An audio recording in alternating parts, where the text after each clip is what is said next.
బాగుంది. No words, మాటలతో చెప్పలేము. ఆల్వేస్ ప్రభాస్ ఫ్యాన్ కాబట్టి వెయిట్ చేయాలి. సార్ వాళ్ళు పోలీస్ వాళ్ళు మనం కొట్టినా కూడా ఫ్యాన్స్ కోసం వెయిట్ చేసాం. Thank you.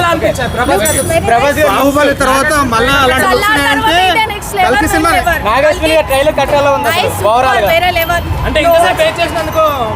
ఫ్యాన్స్ కదా వెయిట్ చేసాం. లవర్ ప్రభాస్ అంటే మాకు ఇష్టం కాబట్టి వెయిట్ చేసాం. తప్పదు. ఎలా కనిపించారు మీకు? వెయిట్ చేసుడు కాదు బ్రో, దెబ్బలు మస్తు మంది, చాలా మంది పాపం ఫ్యాన్స్ చాలా మంది సార్ పాపం. మా ఫ్రెండ్ కూడా బయటనే ఉన్నాడు పాపం. సో మీకు ఎలా అనిపించింది? ప్రభాస్ లుక్స్ ఎలా అనిపించాయి? నైస్, వేరే లెవెల్ చెప్పాలంటే నో వర్డ్స్. బ్రో ఈజీగా బ్రో 1500 ఎలా కనిపించారు? 1500 కోట్లు ఈజీగా వస్తాయి బ్రో. అంతే. Thank you. 5000 crores అంటున్నారు. 5000 నాకు సంబంధం లేదు. ఈజీ 1500 అయితే దాటేస్తుంది. ఓకే చెప్తున్నా. ఎందుకంటే బాహుబలి 2 తర్వాత మళ్ళీ అలాంటి రికార్డు ఉన్నాయంటే కలికికే. ఇప్పుడు సలార్ వచ్చేది, కాకపోతే తక్కువ టైంలో చేసిర్రు. మళ్ళీ ప్రమోషన్స్ లేవు. రెండోది ఒకటి వచ్చేసి అడ్వాన్స్ లేదు. ఇంకోటి మళ్ళీ January 25th లోపే OTTలో వేసేసారు. సో మళ్ళీ సంక్రాంతి ఫెస్ట్ వచ్చేసి గుడ్రు కారం అవి వేసేసరికి ఏమో టైం లేకుండా ఉండేది దానికి. సో 700 కోట్లకు అయిపోయిందని ఇది మాత్రము ఏపీలో ఆల్రెడీ 1 AM షోస్ కన్ఫర్మ్ అని వచ్చేసి